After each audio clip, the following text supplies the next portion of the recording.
The Earth has stopped spinning and all life will cease to exist soon. What do we do? I know. Let's go to Delroy Lindo's compound and give him a bunch of money to have him retrofit some metal onto a ship, and we'll drill to the center of the Earth with some nukes. We'll set it off and that'll restart the planet. Sure, I don't have any other ideas. Let's do that. I'm John Rant with the retro review of The Core, one of the worst disaster movies of the last 25 years.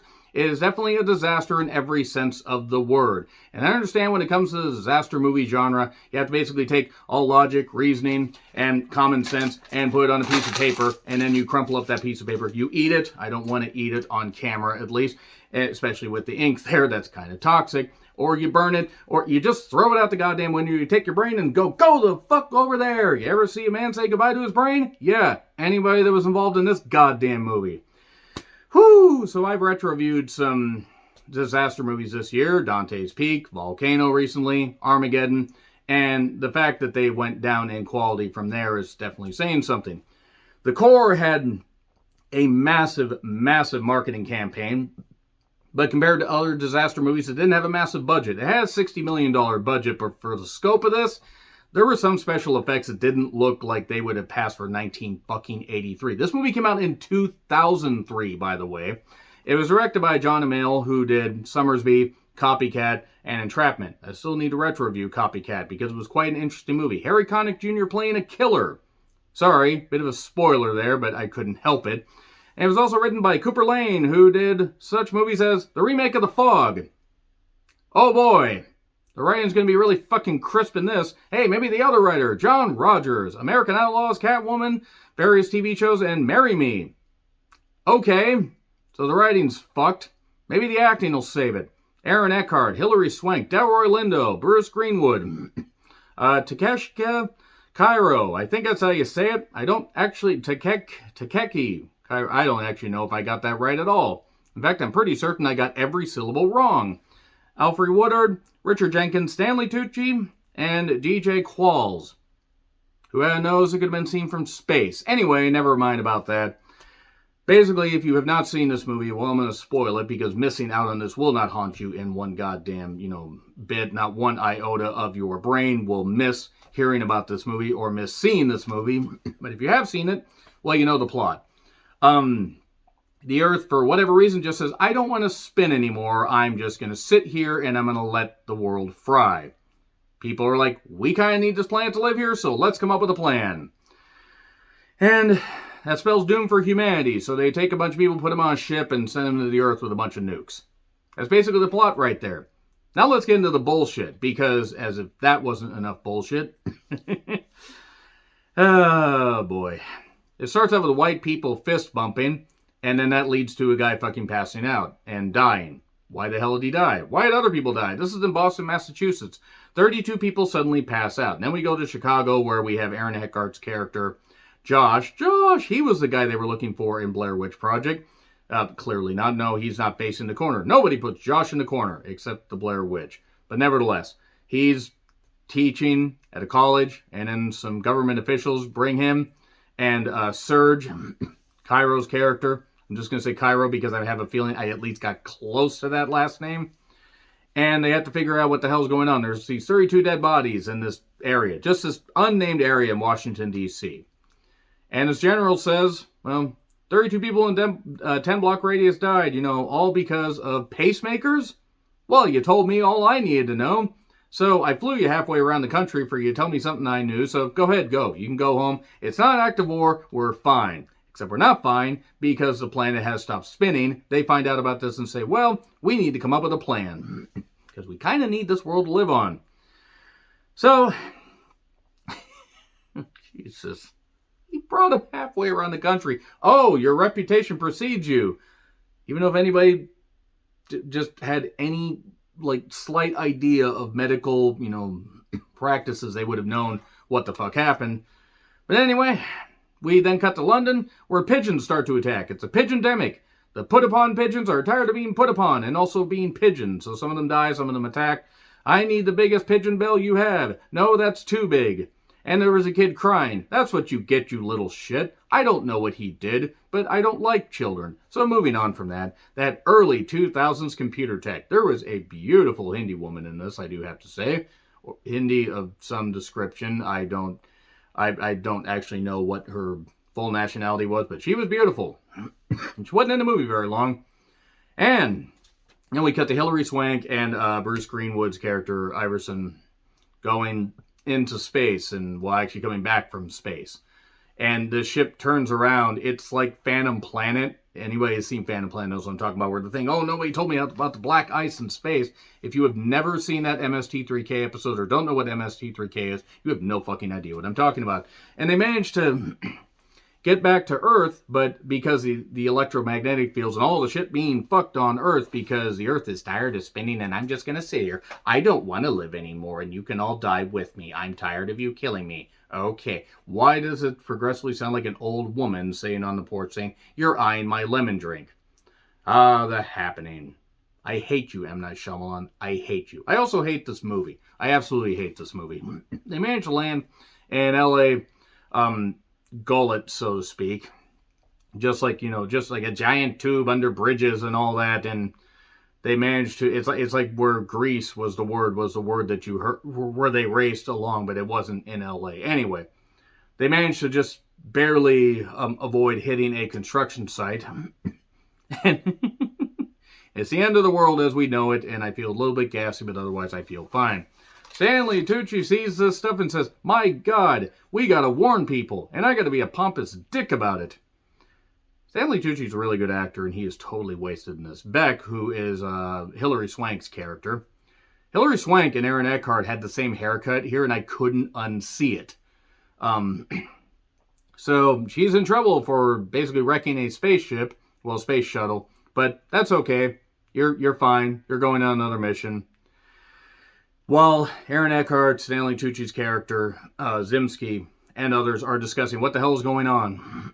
Well, everybody on Earth will be dead within a year. Well, why? Because the planet stopped spinning. And I'm going to use this peach as an example. A peach with a pit. And the pit is the core. And then the outer part is the liquid core. And then above all that is dirt. Well, and mantle. Not Mickey Mantle. Mickey Mantle might be in the mantle at this point. I don't fucking know. But the engine is stalled. The microwaves will cook our planet. Well, let's just unplug them. Not those microwaves, idiots.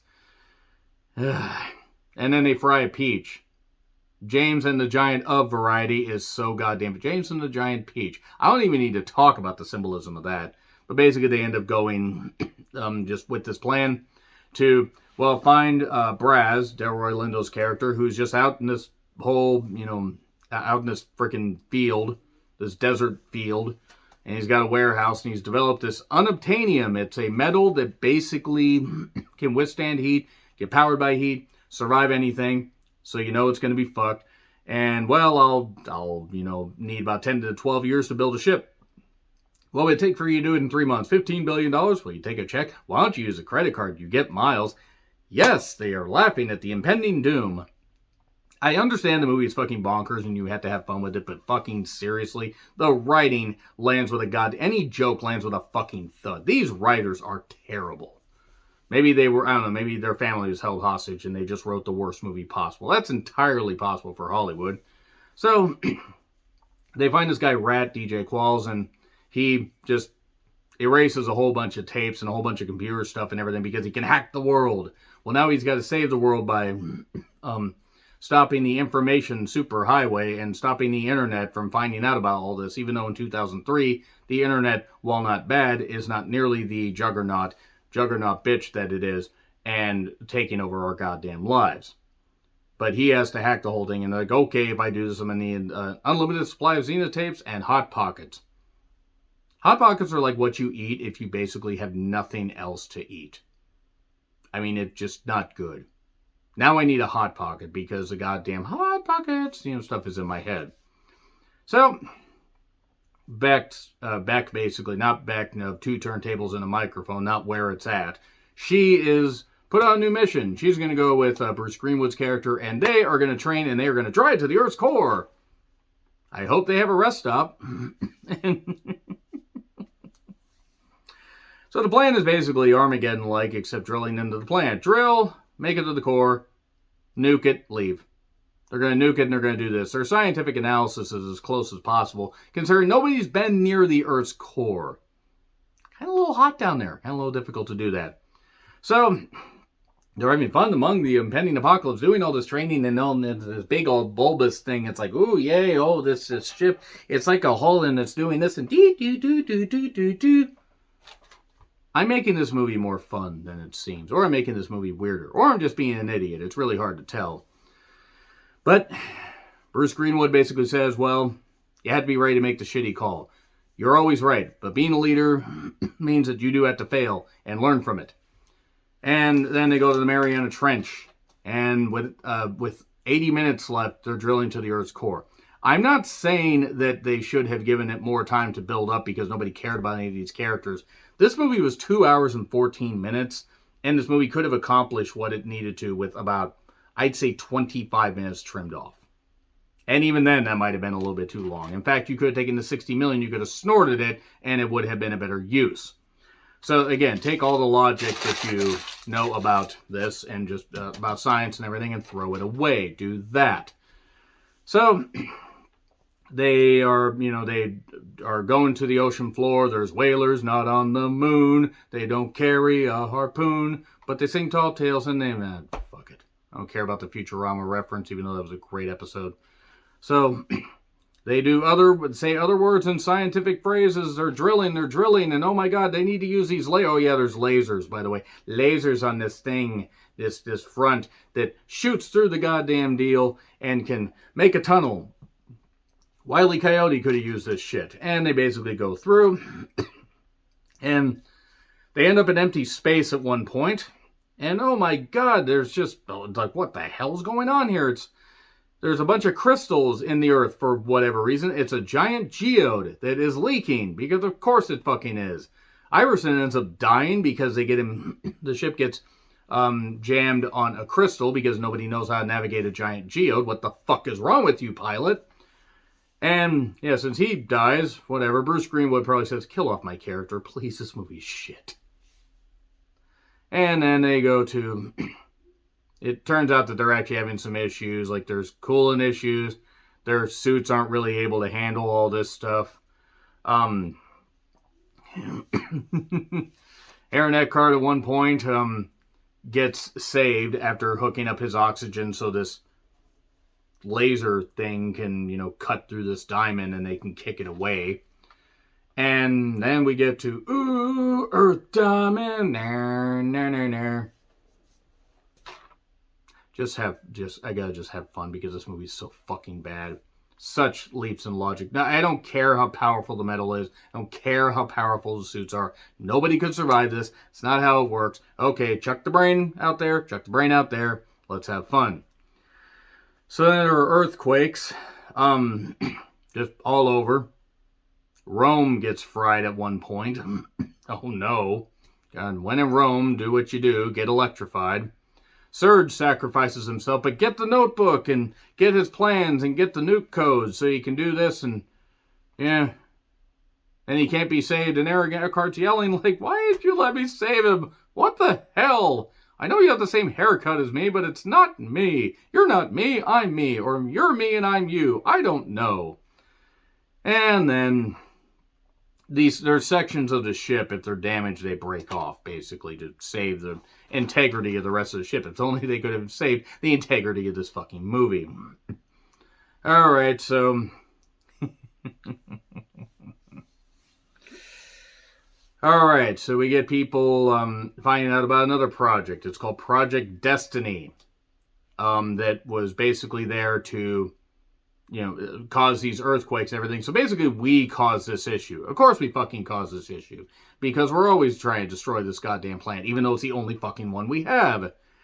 Stanley Tucci was going all rogue. Oh no, somebody punched out Stanley Tucci. I believe it was Delroy Lindo's character because they have heat from Stanley Tucci stealing his plans. And then San Francisco gets fried because we get holes in the electromagnetic field. It's San Francisco, so who really cares? Sorry to anybody watching from San Francisco, but that's what you get for having the fucking Golden Gate Bridge. It's a death trap. And Simsky goes rogue. Hey, here's the idea. Let's talk about that Project Destiny. let's just launch that and let's get out of the Earth's area. Even though they really can't turn around because it's not actually a highway and they're going to ride it all night long. They end up continuing to drill.